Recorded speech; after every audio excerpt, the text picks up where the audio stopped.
கொடுக்கணும்னு நினைக்கிறாரு. இப்போ என்னை மாதிரி இப்போ நான் 7, 8 தேதியில் போய் களத்துக்கு போவேன். நான் ஏற்கனவே போய் நிற்பேன் மக்களோட மக்களாக. அவரால் போய் அப்படி நிற்க முடியாது, பிரச்சனை இருக்குல்ல. அவர் போய் அங்கே நின்னா பாதிக்கப்பட்ட மக்களின் கூட்டத்தை விட அவரை பார்க்கணுங்கிற கூட்டம் அதிகமாக வந்துடும். அப்புறம் அந்த பிரச்சனையை வேற சமாளிக்கணும். நீங்கள் அங்கே போய் கூட்டம் கூடி அதனால வந்ததுன்னா பாருங்க, அவரை பார்க்க இவ்வளோ பேர் கூட்டிட்டாங்க, அந்த பாதிக்கப்பட்ட மக்களுக்கு உரிய லெவலில் செய்ய முடியல இதெல்லாம் அப்படின்னா அதுக்கு ஒரு விமர்சனத்தை வைப்பீங்க. அதனால அவர் சரி உதவணுங்கிற எண்ணம் இருக்கு, அதுக்கு நீங்கள் பாராட்டணும். சரி அதை கூட மற்றவங்க செய்யல. சரி அவராது வர வச்சு கொடுக்குறாரு. உதயநிதியோட பிறந்தநாள் கொண்டாடிட்டு இருக்கிறத எப்படி பார்க்குறீங்க? உதய விழா அதை எப்படி பார்க்குறீங்க நீங்கள் சொல்லுங்கள். அதில் போய் மாண்புமிக்க அமைச்சர் பெருமக்கள்லாம் கலந்து கொண்டு பாராட்டி பேசுறதெல்லாம் எப்படி பார்க்குறீங்க? அவங்க தாத்தா நாங்கள் செத்து ஈழத்தில் விழும்போது ஒரு தெருவில் பறையோசை கேட்கும்போது, சாவுப்பறை கேட்கும்போது இன்னொரு தெருவில் மங்கள ஒளியும் கேட்டிருக்கிறது அப்படின்னு நினச்சிக்கிறதா? அதே இதை இதுக்கு பொருத்திக்கிறதா? எப்படி அவராவது மற்றவங்களுக்கு கொடுக்கணுன்னா நினைக்கிறாரு. இது சரி வர வச்சாது ஒரு அரிசி பருப்பு ஏதோ ஒன்று கொடுக்குறாரு, வேட்டி சேலை கொடுக்குறாரு, ஏதோ ஒன்று. அத அந்த எண்ணத்தை நீங்கள் பாராட்டத்தானே வேணும்.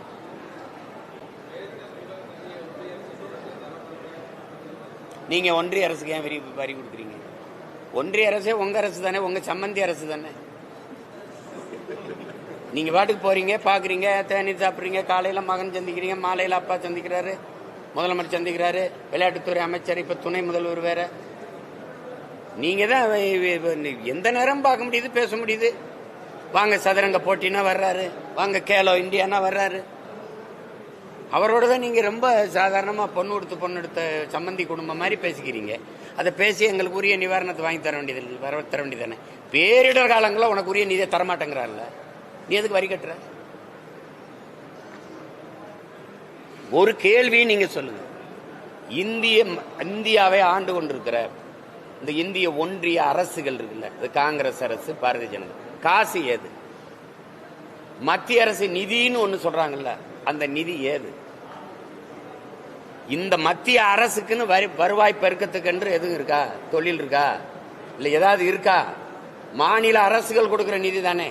முதல் இடத்துல மகாராஷ்டிரா, 2வது இடத்துல இருக்கிறவன் இந்தியாவில் நான் தானே. எனக்கு இந்த புயலை தான் நீங்க சொல்றீங்க, பெஞ்சாலோ ஏதோ ஒரு புயல் வந்திருக்கு சாகுனா அதுல கொடுக்கு, தானேக்கு ஓகிக்கு எதுக்கு கொடுத்துருக்கீங்க? ஏன் அப்ப நீங்க கொடுக்குற? தர முடியாது போ அப்படின்னு சொன்னா நீ என்ன பண்ணுவ? அடுத்த நாள் அமலாக்கத்துறை ரைடு வரும், உள்ளதுக்கு போடுவா. அதுதானே பயந்துக்கிட்டு இருக்கிற. என்ன ரைடு போடுவ நீங்க? இது மட்டுமா பாரபட்சம்ங்கிறது? இது மட்டுமா? குஜராத்ல ஒரு மீனவனை பாகிஸ்தான் கடற்படை கைது பண்ணிருச்சுனா நீ உடனே உன் கடற்படை ராணுவம் போய் திரட்டி போய் அவனை மீட்டிட்டு வருதுல்ல. 850 பேரை சுட்டிருக்கான்ல எங்களை இதே இந்திய கடலுக்குள்ள. எத்தனை பேரை கைது பண்ணி உள்ள போட்டிருக்கான்? படகை பறிச்சிருக்கான், வலையை கிழிச்சிருக்கான், சிறை பிடிச்சிருக்கான், சித்திரவதை பண்ணிருக்கான். ஒரு தடவை கூட இப்படி வெட்டி பிடிச்சு தடுக்கல எங்களை. என்னை நீ வச்சிருக்கிறதே என் நிலத்தின் வளத்துக்கும் என் வரிக்கும். கடைசி நேரத்தில் 5 வருஷத்துக்கு ஒரு தடவை போடுற வாக்குக்கு. வேற என் வாழ்க்கை பற்றி கவலை இருக்கா?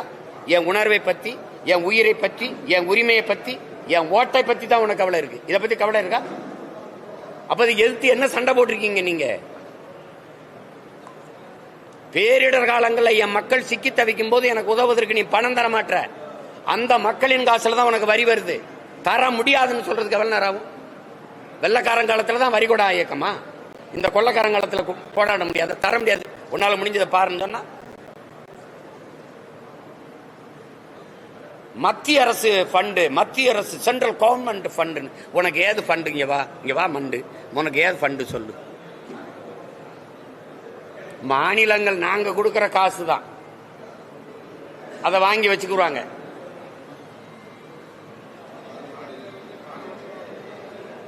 அதுக்கு நீங்க என்ன சண்டை போட்டீங்க? என்ன சண்டை போட்டீங்க? கூட்டணி வச்ச ஐயா சந்திரபாபு நாயுடைய மாநிலத்திற்கும், கூட்டணி வச்ச ஐயா நிதிஷ்குமார் மாநிலம் பீகாருக்கும் ஆந்திராவுக்கும் நிதிநிலை அறிக்கையில ஒதுக்கப்பட்ட நிதி எவ்வளவு தான் உங்க எல்லாருக்கும் தெரியுமே. 40 பாராளுமன்ற உறுப்பினரை போய் வச்சுக்கிட்டு அங்க என்ன பண்ணீங்க? ஏன் இதை கேட்கல? சரி, போன தடவை தூத்துக்குடியில சிக்கணும்ல, அப்ப பேரிடருக்கு நிதி தந்துருச்சா? தரல இல்ல. அதை எந்த இடத்துல போய் எழுப்புனீங்களா? இந்த பாராளுமன்றத்தில் கேள்வி எழுப்புனீங்க, பேசுனீங்களா? ஒவ்வொரு முறையும் நீ இதே செய்றீங்களா? அப்புறம் நீங்க கேட்க வேண்டியவங்கிட்ட விட்டுட்டு பாவம் இந்த திருப்பூர்ல சிக்கிட்டான் சீமான் வச்சுட்டு என்னைய போட்டு தெரிஞ்சுக்க கூடாது. புரியுதா? நான் ஏதோ நானும் உங்களோட கூட்டத்தில் கூட்டமா இருந்த அழுகிற ஆள் தான், என்கிட்ட ஒன்றும் இல்லை. அது ஆனால் என்ன பண்றது, பாவப்பட்ட மக்கள் கூட்டத்தில் நான் ஒருத்தர் நான் நின்று அழுகலாம். அதுதான் நம்ம செய்ய முடியுது. வேற என்ன செய்ய முடியுது சொல்லுங்க?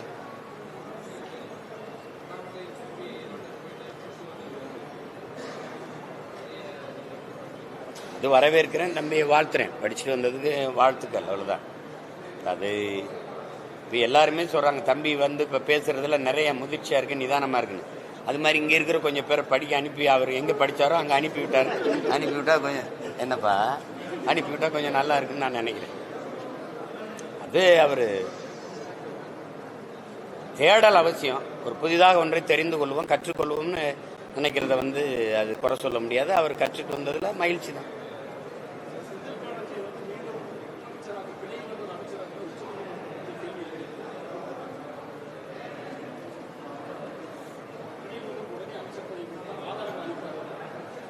இந்த குதிரை பந்தயம், இந்த கார் பந்தயம் எல்லாம் நீங்க எப்படி நினைப்பீங்க?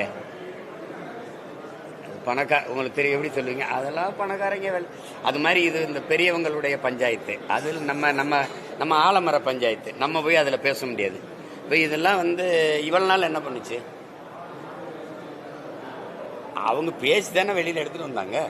இப்போதான் அவர் மந்திரியானது தெரியுமா என்ன? அவங்க சொல்லுங்க, நீங்க சொல்லுங்க. நீங்க இங்கே ஐயா பொன்முடியுடைய பதவியை ஒரு நீதிமன்றம் பறிக்கும். ஒரு 3-4 மாசம் கழிச்சு திருப்பி அதே வழக்கு, ஒரே நாடு, ஒரு இன்னொரு நீதிமன்றத்துக்கு போனோம்னா இல்லை அதெல்லாம் ஒரு மந்திரியா இருக்கலாம்னு. இது மாதிரி உலகத்தில் ஒரு நாடும் சட்டமும் நீதியும் நீங்க எங்க பார்த்திருக்கீங்களா? ஒரு வழக்குக்கு 3 நீதி இருக்கும். கீழமை நீதிமன்றம் குற்றம்னு சொல்லும், இந்த உயர் நீதிமன்றம் விடுதலைன்னு சொல்லும், அப்புறம் உச்ச நீதிமன்றத்துக்கு போனீங்கன்னா அது குற்றம்னு சொல்லும். அம்மையார் ஜெயலலிதா வழக்குல என்ன நடந்ததுன்னு உங்களுக்கு தெரியுமில்ல ஒவ்வொன்றும். அது மாதிரி தான் இது. அது பெரியவங்க விளையாட்டு, அதுல நாங்க சின்ன பிள்ளைய வேடிக்கை தான் பார்க்க முடியும். சரி, விளையாடுங்க, மகிழ்ச்சி.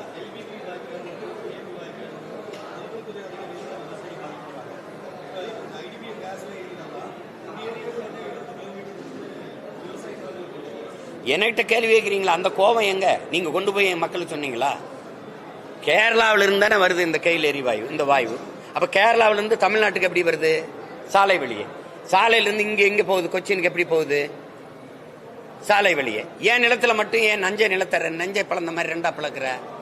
நான் கேட்டேன் போராடிட்டு இருக்கும்போது. இந்த எங்க வழக்கு வாங்கின எங்க அண்ணன் எல்லாம் நிக்கிறாங்க.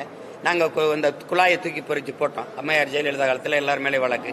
நான் வந்து எங்க அப்பா அந்த மாதிரி, எங்க அப்பா மாதிரி இந்த போராடின விவசாயிகளோட போராடுவோம். அப்பா எப்படிப்பா நீங்க இதுக்கு அனுமதி கொடுத்துருங்க? என்னையா தண்ணி உள்ள போகுதுன்னாங்க. அப்ப தண்ணி தானே போகுது, பூமிக்குள்ள போயிட்டு போகட்டும்னு நாங்க சரின்ட்டோம். கடைசியா தானே தெரியுதுப்பா அது எரிவாயு அப்படின்ட்டு. அது எப்ப பிரச்சனையாகுதுன்னு பாத்துங்க. இந்த காற்று, இந்த கையில் எரிவாயு போற அந்த கையில் நிறுவனம் கொண்டு போகுது, அந்த காற்று பூமி கீழே இருக்கிறது. ஒருவேளை விவசாயி அந்த பயன்படுத்துறாரு பாருங்க நிலத்துல, அதுல ஏதாவது பாதிப்பு ஏற்பட்டு அந்த வாயு கசிஞ்சு அதனால ஒரு பேரிடர் நிகழ்ந்தால் அதற்கு வந்து அந்த நிலத்தின் உரிமையாளரே பொறுப்பேற்க வேண்டும்ங்கிறது சட்டவரை உங்களுக்கு விதி. இந்த மாதிரி குற்றத்துக்கு இவருக்கு அதிகபட்சம் மரண தண்டனை கொடுக்கலாம்ங்கிறது. இதை படிக்கும் போது எங்க ஆளுங்க டேய் என்னடா நிலத்தையும் பறிச்சுக்கிட்டு எங்களை தூக்கல வேற போடுவீங்களாடான்னு அப்பதான் எங்க ஆளுகளுக்கு முழிப்பே வருது.